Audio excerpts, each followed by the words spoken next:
Assalamualaikum warahmatullahi wabarakatuh. Bismillah, alhamdulillah, assalatu wassalamu ala rasulillah. Rabbi syrah li sadri wa yassir li amri wahlul 'uqdatam min lisani yafqahu qawli. Kaifa takfuruna billahi wa kuntum amwatan fa ahyaakum. Kaifa takfuruna billahi, bagaimana kalian bisa ingkar kepada Allah. Wa kuntum amwatan, padahal dahulu kalian itu belum ada. Padahal kalian itu dulu tidak ada. Fa ahyaakum, maka Allah menghidupkan kalian. Summa yumitukum, kemudian Allah mematikan kalian. Summa yuhyikum, kemudian Allah menghidupkan kalian lagi. Summa ilaihi turja'un, kemudian pada Allah lah kalian dikembalikan. Pada ayat yang lalu, pengajian yang lalu kita telah sama-sama mengupas orang-orang fasik ya. Jadi perlu diingat bahwa orang fasik itu adalah orang-orang yang suka melanggar janji, melanggar kesepakatan. Alladzina yanquduna ahdallahi min ba'di mitsaqih. Ini yang perlu dipertegas. Kadang bentuk permupakatan, kesepakatan atau janji itu kan dimulai dari hal-hal kecil. Seperti kalau kita rapat umpamanya. Ketika rapat sudah ada kesepakatan kan? Kesepakatan itu berarti kan seperti perjanjian bahwa kita akan melaksanakan hasil-hasil rapat. Tapi kemudian setelah rapat ada pihak-pihak yang nggak setuju, bikin rapat lagi. Itu diantaranya hal-hal seperti itu. Kadang seperti sepele, tapi Allah sampaikan. Wa yaquluna ta'ah fa idza barazu min indika bayyata ta'ifatum minhum ghairal ladzi taqul. Wallahu yaktubu ma yubayyituna fa'rid anhum wa tawakkal 'ala Allah. Ayat itu mengkonfirmasi, kemarin saya sempat sampaikan bahwa ketika kita punya kesepakatan, punya janji, maka Allah sudah terlibat. Ya kan? Kalau kita janji kepada seseorang, sebenarnya Allah sudah terlibat di dalamnya sebagai pihak ketiga, sebagai saksi. Maka bahasanya di sini sangat pas. Wa yaquluna ta'ah, mereka berkata kami taat, kami siap. Ini konteksnya ketika terjadi musyawarah. Tapi ketika mereka itu keluar dari rapat, maka besoknya mereka bikin rapat lagi gitu loh. Fa idza barazu min indika bayyata ta'ifatum minhum ghairal ladzi taqul. Sebagian dari orang-orang yang bermusyawarah itu bikin rapat lagi malam besoknya. Merapatkan, hasilnya tidak sesuai dengan rapat pertama. Ghairal ladzi taqul. Wallahu yaktubu ma yubayyitun. Allah mencatat apa yang menjadi kesepakatan mereka. Jadi hati-hati kalau kita sudah berjanji, sebenarnya itu juga sama berjanji dengan Allah, karena Allah akan mencatat. Wallahu yaktubu, dan Allah yaktubu mencatat kan. Ma yubayyituna, apa yang mereka rapatkan. Maka di dalam organisasi, di dalam perkumpulan, musyawarah, hasil musyawarah itu mengikat para pihak. Jadi kalau kita bermusyawarah untuk dalam hal apapun, hasil musyawarah mengikat para pihak yang ikut bermusyawarah. Jangan kemudian kita abaikan, atau karena kita tidak setuju pada poin-poin hasil rapat, besok yang tidak setuju ini rapat lagi. Allah mencatat mereka. Fa'arid anhum wa tawakkal 'ala Allah. Tinggalkanlah mereka Muhammad. Nah, ini mempertegas bahwa Allah akan menjadi selalu menjadi pihak yang ketiga di setiap orang yang berjanji, di setiap orang yang bermufakat. Itu jadi harus hati-hati betul. Kaifa takfuruna billahi wa kuntum amwatan fa ahyakum. Ini bentuknya seperti majas ya. Jadi Allah seperti nyindir. Teguran dengan bahasa yang tajam. Di majas. Bagaimana kalian bisa ingkar kepada Allah? Bagaimana kalian bisa ingkar? Padahal dulu kalian itu nggak ada. Kemudian aku hidupkan. Nanti aku matikan, aku hidupkan. Kalian itu bukan siapa-siapa. Kalian itu manusia yang lemah. Lah kok bisa ingkar kepada Allah? Itulah maksudnya. Kaifa takfuruna billah wa kuntum amwatan. Kan kalau kita lahir, sekarang ini kan kita berada di dunia, kan dulunya kita nggak ada. Wong dulunya aja nggak ada, kemudian kita dilahirkan, berarti kan itu peran sentralnya Tuhan kan. Allah yang menciptakan seperti itulah. Kok kita mau menentang Tuhan? Mau menentang Gusti Allah? Apa orang keblinger gitu kan? Jadi ini seperti sindiran tapi menohok. Teguran yang menohok. Banyak ayat seperti ini ada di depan nanti. Wa kaifa takfuruna wa antum tutla alaikum ayatullahi wa fikum rasuluh. Bagaimana kalian bisa kafir padahal telah dibacakan ayat-ayat Allah kepada kalian dan di kalian ada Rasul. Itu kan bagi orang-orang penduduk Mekah itu sindiran tajam. Bagaimana kalian kafir padahal telah dibacakan ayat-ayat Allah pada kalian di saat turunnya ayat. Wa fikum rasuluh, dan di antara kalian ada Rasul. Kalau kita kan baca ayat tapi kan kita nggak ada Rasul. Makanya pernah ada sebuah cerita, sebuah hadis Rasulullah. Ya Rasulullah, keimanan siapa yang paling hebat menurut engkau? Kata Nabi, lah menurut kamu siapa yang paling hebat? Ya imannya para malaikat. Kenapa para malaikat? Karena malaikat itu dekat dengan Allah. Bukan. Kalau begitu para nabi, bukan. Bagaimana mungkin Nabi tidak beriman? Dia mendapatkan wahyu kan gitu. Oh mungkin kami para sahabat. Dengan pedenya itu para sahabat. Mungkin kami. Bagaimana mungkin kalian tidak beriman? Rasul ada di tengah-tengah kalian. Kalian melihat turunnya ayat. Lalu siapa ya Rasulullah? Kata Rasul, iman terbaik adalah imannya umat akhir zaman.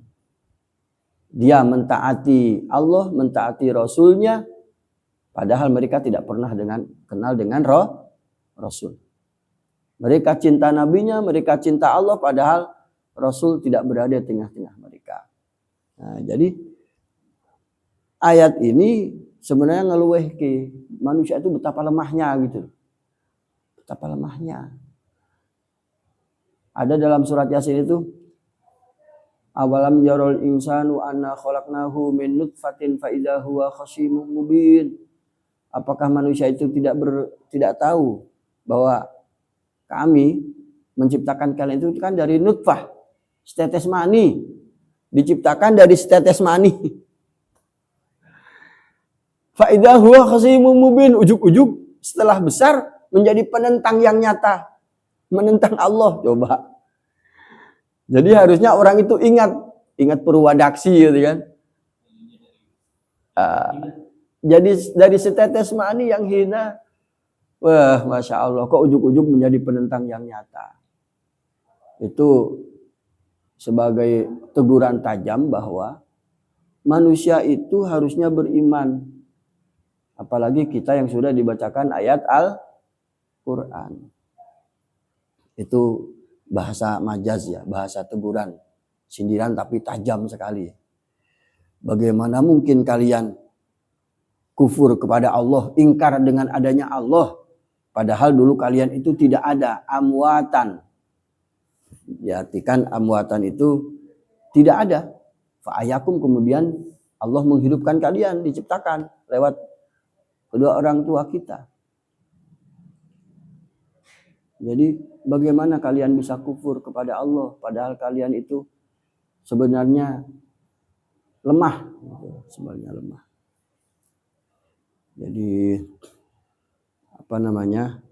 banyak kata-kata seperti ini dalam Al-Quran. Jadi ada perumpamaan, ada teguran berupa sindiran, ada yang tajam, ada yang halus. Ini sindiran tajam. Bagaimana mungkin kalian bisa ingkar kepada Allah padahal dulu kalian itu tidak ada. Nah, di sini kita jadi tahu, oh, manusia itu amwatan itu tidak ada, mati ya. Kalian itu mati. Jadi mati 2 kali, hidup 2 kali manusia. Amwatan fa'ahyakum, kemudian Allah hidupkan. Summa yumitukum, kemudian Allah mematikan lagi. Kemudian summa yuhyikum, Allah menghidupkan lagi. Jadi ada 4 fase. Fase ketiadaan, Allah tetap sebutnya mati. Kemudian Allah hidupkan sekarang ini. Kemudian Allah matikan nanti. Kemudian Allah hidupkan lagi untuk menghadapi hari berbangkit. Nah, dibangkitkan untuk menghadapi hari kiamat. Ini pernah ayat ini, di lain ayat itu, orang-orang kafir itu mengeluh kepada Allah. Jadi kan orang kafir itu lamaktullahi akbaru mimmaktikum anfusakum. Di hari kiamat itu orang kafir kan menyesal, membenci dirinya sendiri. Kenapa aku dulu tidak beriman? Kenapa aku tidak berbuat baik? Jadi kebencian massal orang-orang kafir terhadap dirinya sendiri itu nanti di akhirat. Tapi kata Allah, lamaktullahi akbaru mimmaktikum. Kebencian Allah kepadamu itu lebih besar daripada kebencianmu terhadap dirimu sendiri. Coba. Lamaktullahi akbaru mimmaktikum anfusakum. Allah itu benci. Kenapa? Karena sudah disuruh beriman tidak mau beriman. Ya kan? Allah sudah tawar-tawarkan gitu loh.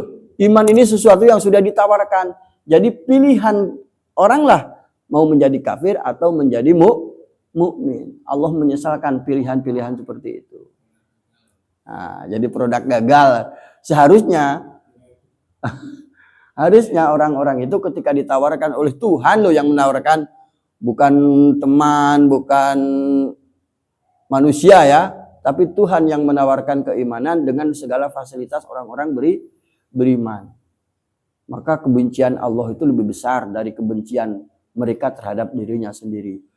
Setelah dibilang begitu, disuruhkan begitu, orang kafir ini qalu rabbana amattana snataini wa ahyaitana snataini fa'tarafna bidunubina fahal ila khurujin min sabil.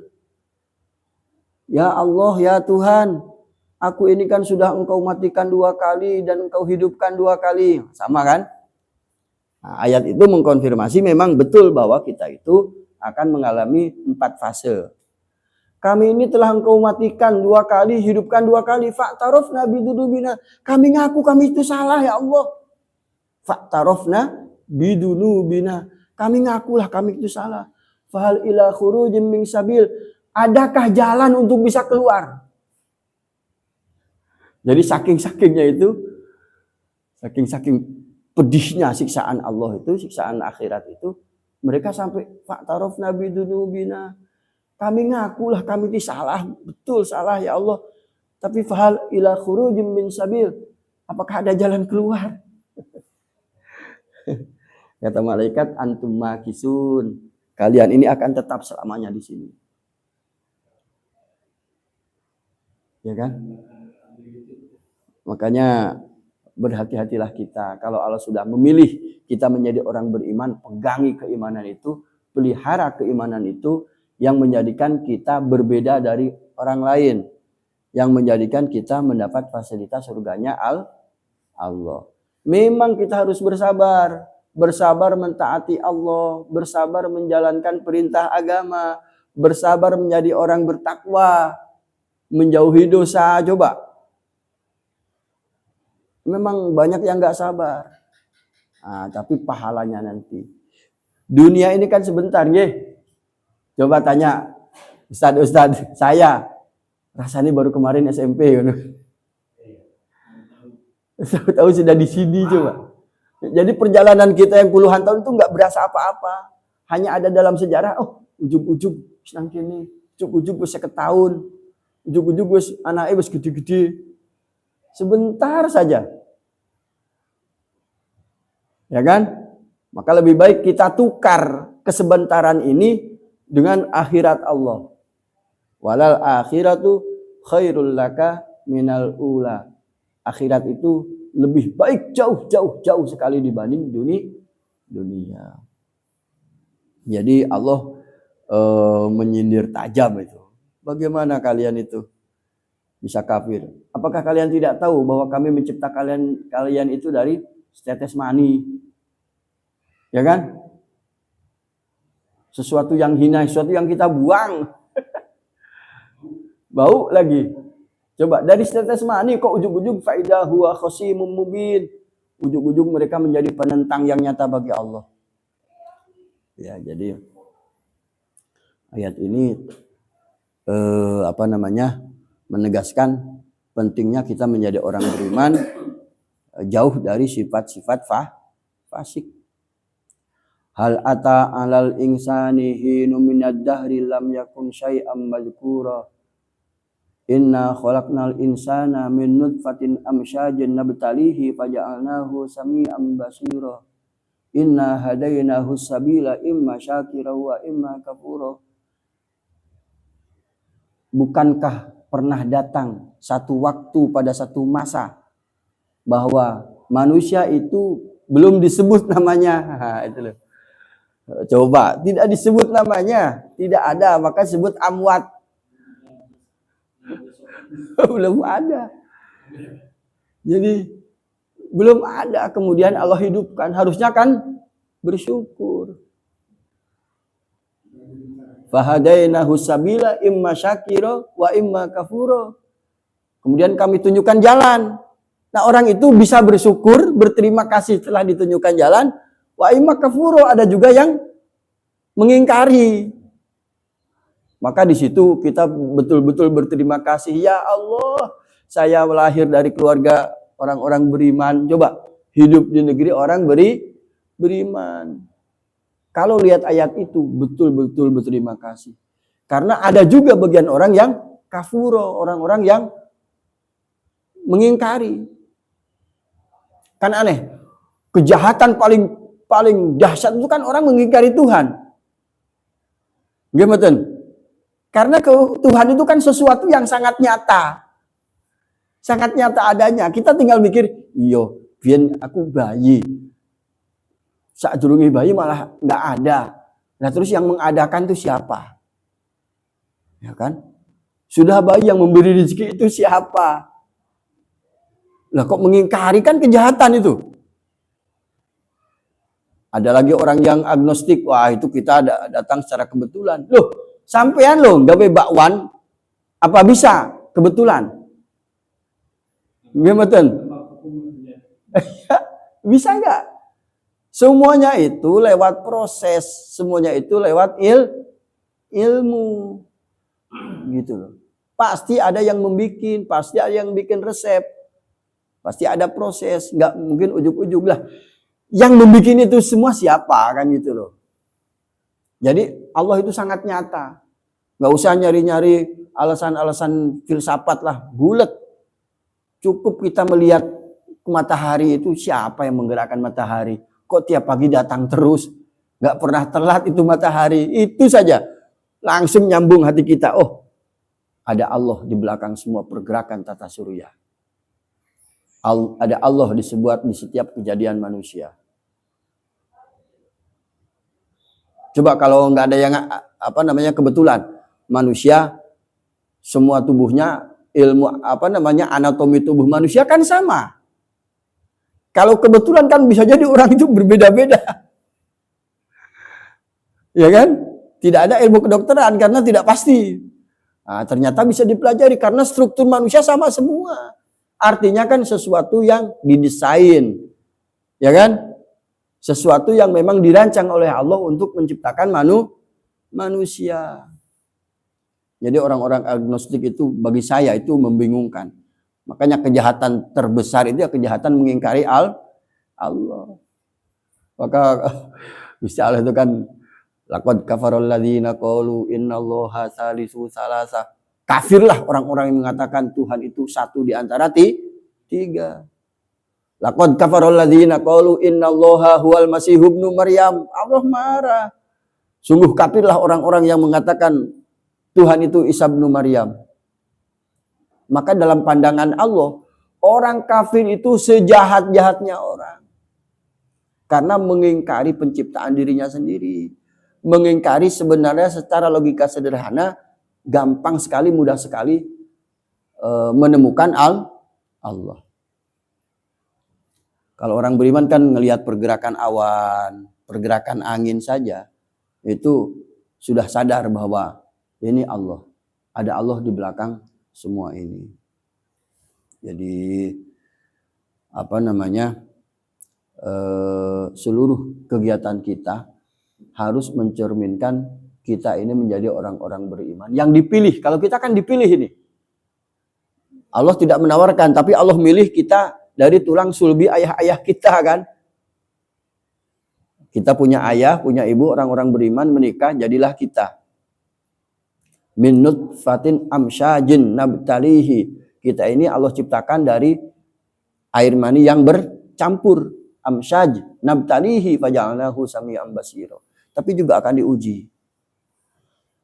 Jadi ayat ini betul-betul menegur dengan keras bahwa kalian itu tidak ada apa-apanya.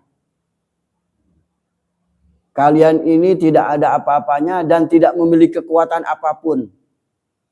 Maka bagaimana mungkin kalian mau kafir ingkar kepada Allah. Itu ya. Summa yumitukum summa yuhyikum summa ilaihi turja'un. Kemudian kepada Allah lah, kepadanya lah kalian dikembalikan. Jadi ini mengkonfirmasi bahwa kita ini ada 4 fase kehidupan. Dulu tidak ada, dinamakan amwat oleh Allah. Kemudian dihidupkan, dimatikan, dihidupkan. Kadang orang kafir itu ini kaget. Bagaimana mungkin Allah menghidupkan yang mati? Ya kan? Orang sudah mati, mungkin kalau seminggu 2 minggu kan digali masih ada. Tapi kalau 100 tahun, 200 tahun, sudah nggak ada itu. Paling untung nggak ada tulang belulangnya lah ya. Jadi orang kafir itu sering berkata, bagaimana mungkin Allah menghidupkan yang mati yang sudah jadi tulang belulang? Ini pernah Allah buktikan. Jadi dulu itu kita kenal Nabi Uzair ya. Nabi Uzair. Nabi Uzair itu kan suatu saat dia sedang berjalan-jalan ke satu tempat, di sana terjadi kampung, kotanya itu hancur, runtuh sampai si atap-atapnya ini menutupi dinding-dindingnya rata. Nah, itu kan. Terus dia bergumam, kaifatuhyil mauta, bagaimana Allah mau menghidupkan negeri ini lagi, bagaimana caranya Allah? Itu malah negeri kan. Bagaimana Allah mau menghidupkan negeri yang sudah mati seperti ini? Nah, kemudian Allah mematikan. Fa'amatahu mi'ata ayyam summa ba'asah. Kemudian Nabi Uzair itu Allah matikan 100 tahun. 100 tahun kemudian Allah bangkitkan. Ceritanya ditanya sama Allah, berapa lama kamu mati berapa? Yauman au ba'du yaum. Sebentar saja. Sehari atau setengah hari gitu kan. Sehari atau setengah hari. Seluruh orang yang meninggal nanti kalau di akhirat ditanya, berapa lama kamu di dunia? Sehari, setengah hari. Sama. Tidak lama gitu loh. Tidak lama. Qala kam labis, qala labistu yauman aw ba'da yaum. Kemudian kamu lihat, kamu itu sudah aku matikan 100 tahun. Lihatlah makanan kamu. Itu masih ada tapi sudah tidak berbentuk kan. Lihat keledai kamu yang dipakai tunggangannya itu. Sudah tinggal tulang belulang.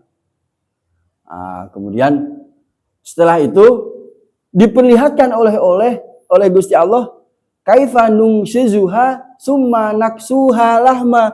Bagaimana di depan matanya ini Allah menyusun kembali tulang belulang.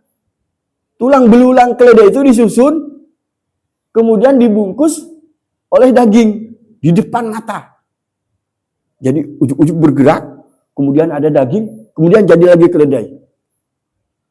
Masya Allah. Setelah itu baru Nabi Uzair, aku baru bersaksi bahwa sungguhnya Allah Maha berkuasa atas segala sesuatu.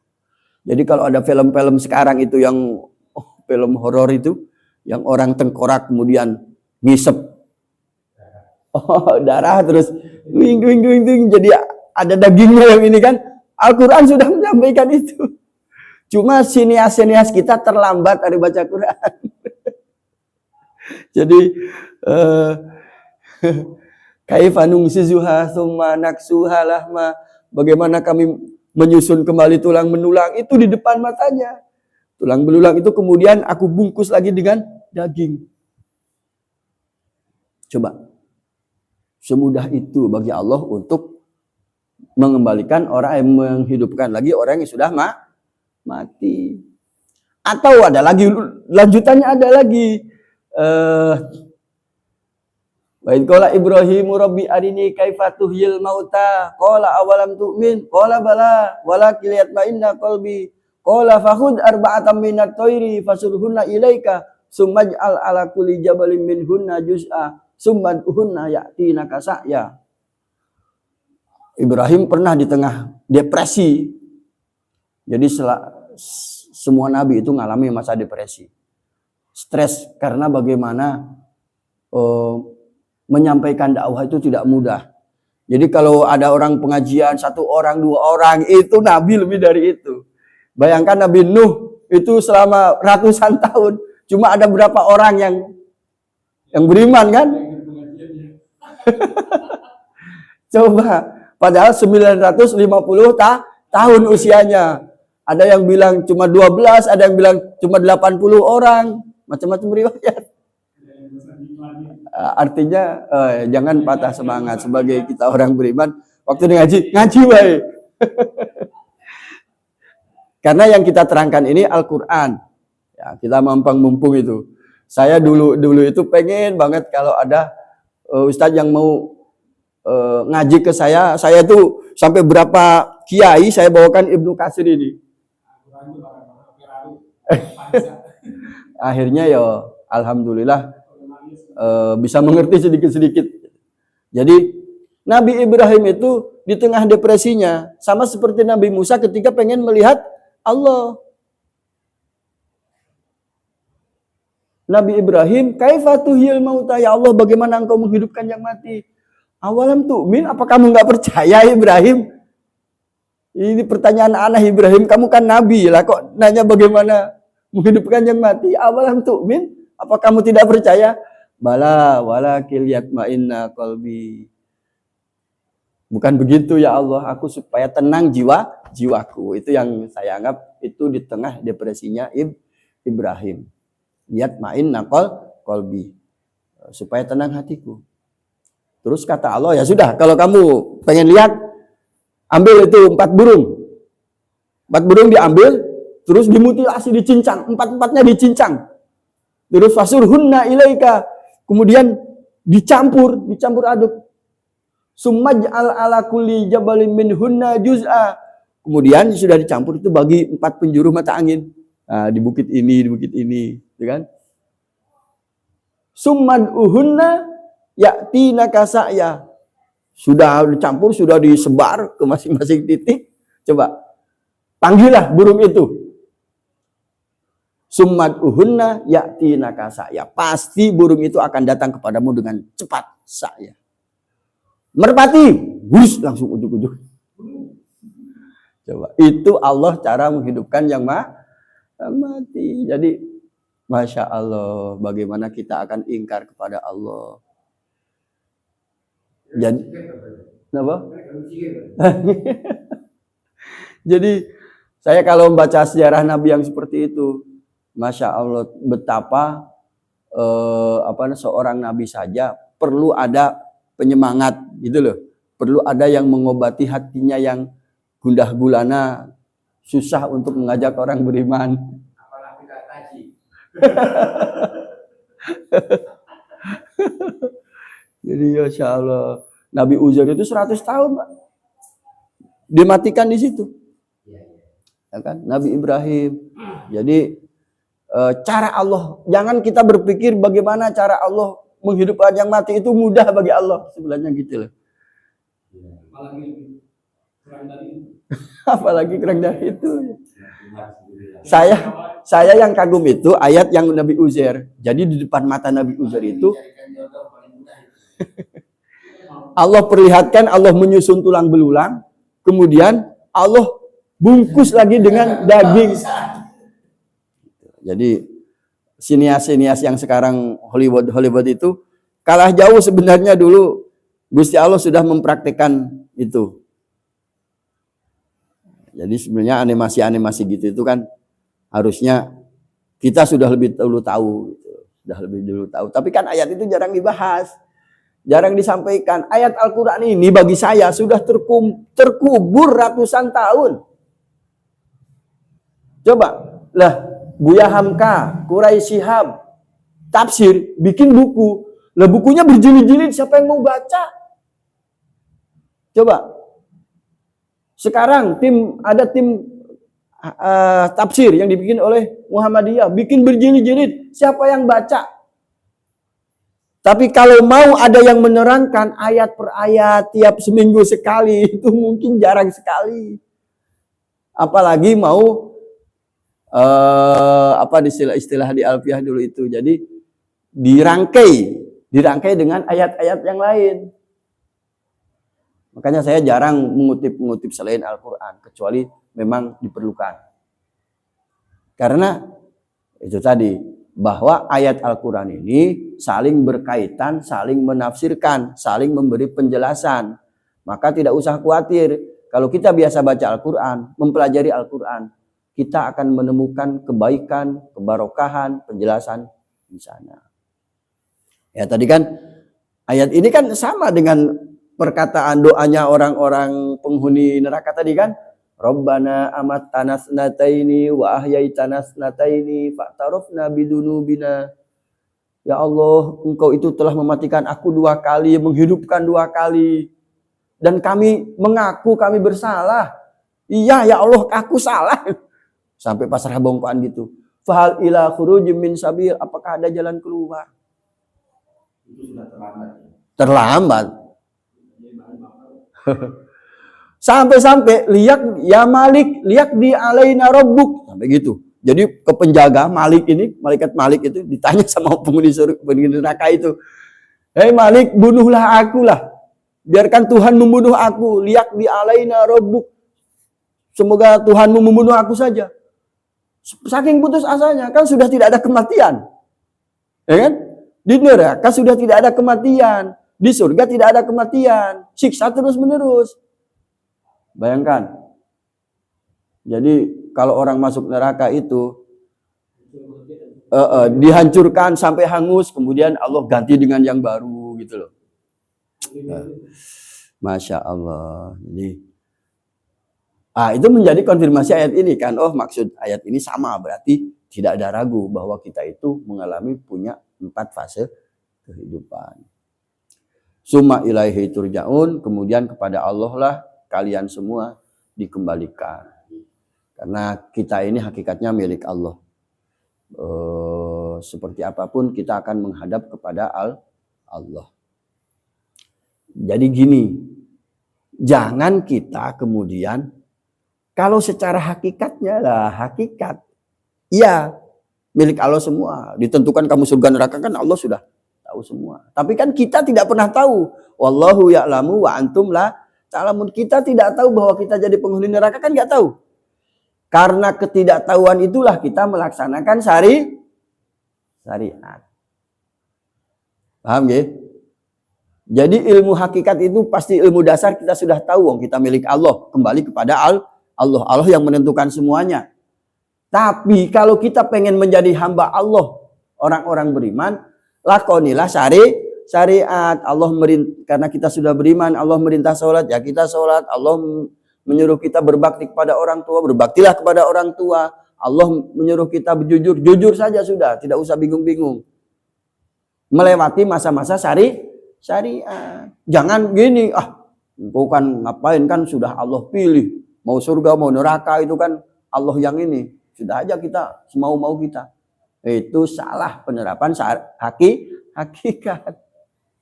Jadi kita tetap saja harus menjadi abdi yang baik bagi Allah Subhanahu wa ta'ala. Summa ilahi turja'un. Kemudian kepada Allah lah kita semua akan dikembalikan. Alhamdulillah, besok kita akan membahas huwallazi khalaqalakum ma fil ardi jami'a. Ini tidak kalah menarik. Setiap ayat itu punya tema sendiri-sendiri. Jadi insya Allah Al-Quran tidak akan kekurangan tema. Tergantung dari mana sudut pandang kita. Mau dibahas apanya.